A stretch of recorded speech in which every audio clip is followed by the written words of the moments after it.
السلام علیکم ورحمۃ اللہ وبرکاتہ۔ آج بھی کچھ اہم احادیث لے کر حاضر ہوں، ترجمہ سماعت فرمائیے۔ پہلی حدیث ہے، مومن کے لیے قیامت کا دن ہلکا ہوگا۔ حدیث نمبر ہے 5328/15۔ حضرت ابو سعید خدری سے روایت ہے کہ انہوں نے رسول اللہ صلی اللہ علیہ وسلم سے سوال کیا کہ اگر قیامت کا ایک دن 50,000 سال کے برابر ہوگا تو اس دن لوگوں کا کیا حال ہوگا؟ رسول اللہ صلی اللہ علیہ وسلم نے فرمایا، اس ذات کی قسم جس کے قبضے میں میری جان ہے، وہ دن مومن کے لیے ہلکا کر دیا جائے گا، یہاں تک کہ وہ ایک فرض نماز کے برابر رہ جائے گا جو وہ دنیا میں ادا کرتا ہے۔ بحقیقی کی روایت ہے۔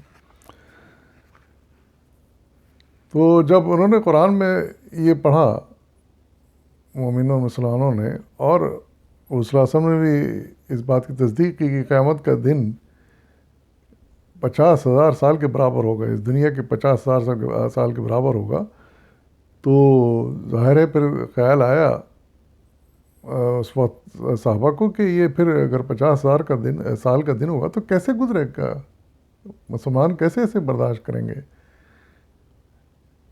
اتنی طویل مشقت اور انتظار۔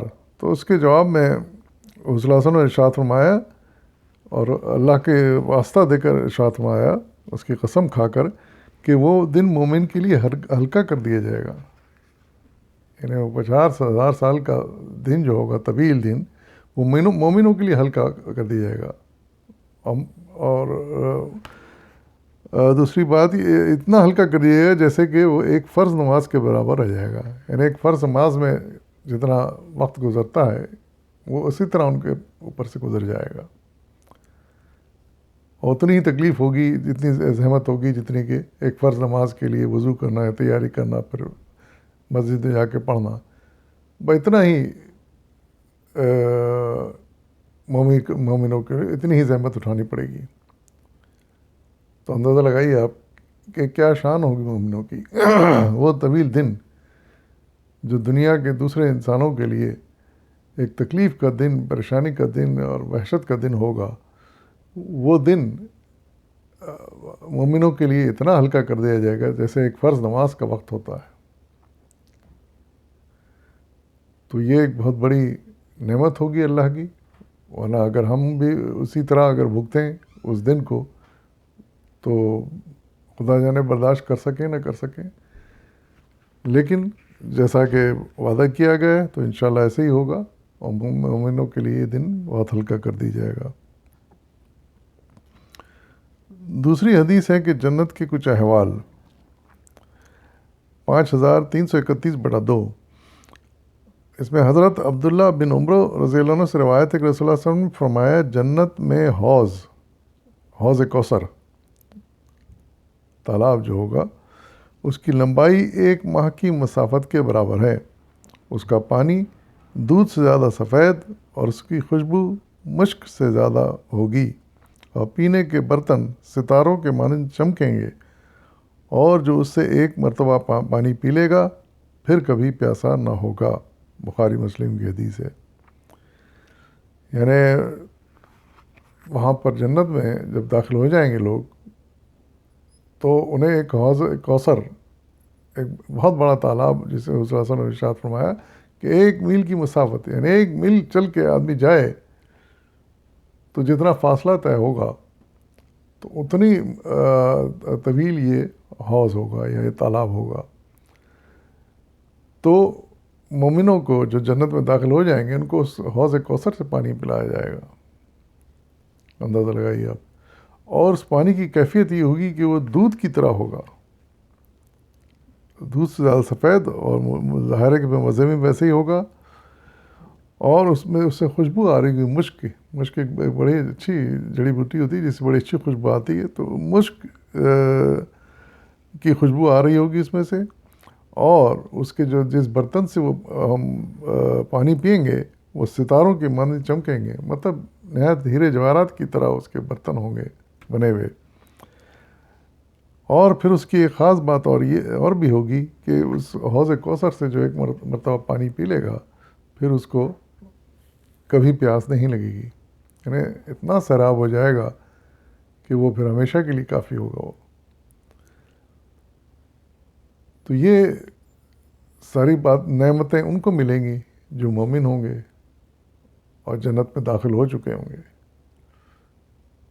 اور بے شمار نعمتوں کا ذکر قرآن و حدیث میں آتا ہے، جن کو اگر ہم مطالعہ کریں تو عقل حیران ہو جاتی کہ کیسی کیسی چیزیں، کیسی کیسی نعمتیں اللہ تعالیٰ نے مومنوں کے لیے وہاں فراہم کر رکھی ہیں،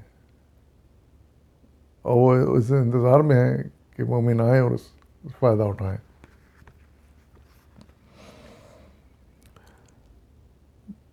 پھر اگلی حدیث ہے نصیب والا شخص. یہ حدیث نمبر ہے 5336/7. حضرت ابو ہریرہ رضی اللہ عنہ سے روایت ہے کہ رسول اللہ صلی اللہ علیہ وسلم نے فرمایا کہ جن لوگوں کی میں شفاعت کروں گا ان میں زیادہ خوش نصیب وہ ہوگا جس نے خالص دل سے کلمہ پڑھا ہو. بخاری شریف کی حدیث ہے. یعنی اس میں بھی ظاہر درجے ہوں گے، کسی کا درجہ بہت زیادہ ہوگا ایمان کا، کسی کا کم ہوگا، لیکن جنت میں سب جائیں گے، داخل سب ہو جائیں گے، لیکن ان کو ان کے ایمان کے درجے کے لحاظ سے ان کو جنت میں نعمتیں ملیں گی. جن کا اعلیٰ درجہ کا ایمان ہوگا، جنہوں نے اپنے ایمان پر چلتے ہوئے بڑے بڑے کام کیے ہوں گے، قربانیاں دی ہوں گی، شہادت پائی ہوگی، ان کے لیے اعلیٰ درجہ ہوگا جنت کا. لیکن اس سے کم لوگ بھی درجے کے بھی لوگ ہوں گے جنہوں نے کم اعمال کیے، کم عبادتیں کی، ان کو بھی جنت ملے گی. لیکن اس میں سب اعلیٰ درجے کا سب سے اہم حقدار وہ ہوگا جس نے دل سے کلمہ پڑھا ہوگا. ظاہر ہے کہ ایسے بھی ہوں گے جو کسی مجبوری سے کلمہ پڑھ لیا مسلمان ہو گئے، لیکن مجبوری سے پڑھا، یا بادل نخواستہ پڑھا، دل نہیں چاہ رہا تھا پھر بھی پڑھا.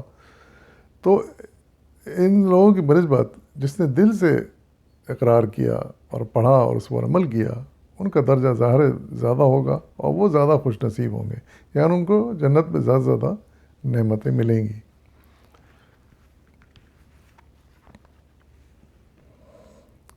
پھر اگلی حدیث ہے کہ وہ لوگ جن کو دوزخ سے نکال کر جنت میں داخل کیا جائے گا. حدیث نمبر ہے 5341/12. حضرت ابو سعید خدری رضی اللہ عنہ سے روایت ہے کہ رسول اللہ صلی اللہ علیہ وسلم نے فرمایا کہ جب جنتی جنت میں اور دوزخی دوزخ میں داخل ہو جائیں گے تو اللہ تعالیٰ فرمائے گا کہ جس کے دل میں رائی برابر بھی ایمان ہو اس کو دوزخ سے نکال لو. ان کو نکال لیا جائے گا، لیکن ان کی حالت کوئلے کی مانند سیاہ ہوگی. پھر ان کو نہر حیات میں ڈالا جائے گا، جس کے بعد وہ صاف اور تر و تازہ ہو جائیں گے. بخاری مسلم کی حدیث ہے.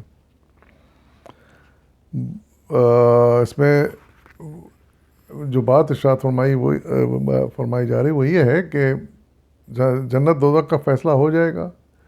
جن کو جنت میں بھیجنا ہوگا ان کو جنت میں داخل کر دیا جائے گا، جن کو دوزخ میں ڈالنا ہوگا ان کو دوزخ میں ڈال دیا جائے گا. تو یہ تو ان کے اعمال کے حساب سے ان کا فیصلہ ہو جائے گا اور ان کو سزا ملنی بھی شروع ہو جائے گی.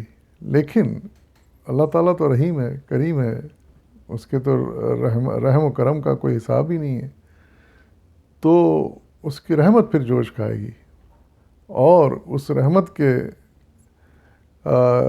وجہ سے وہ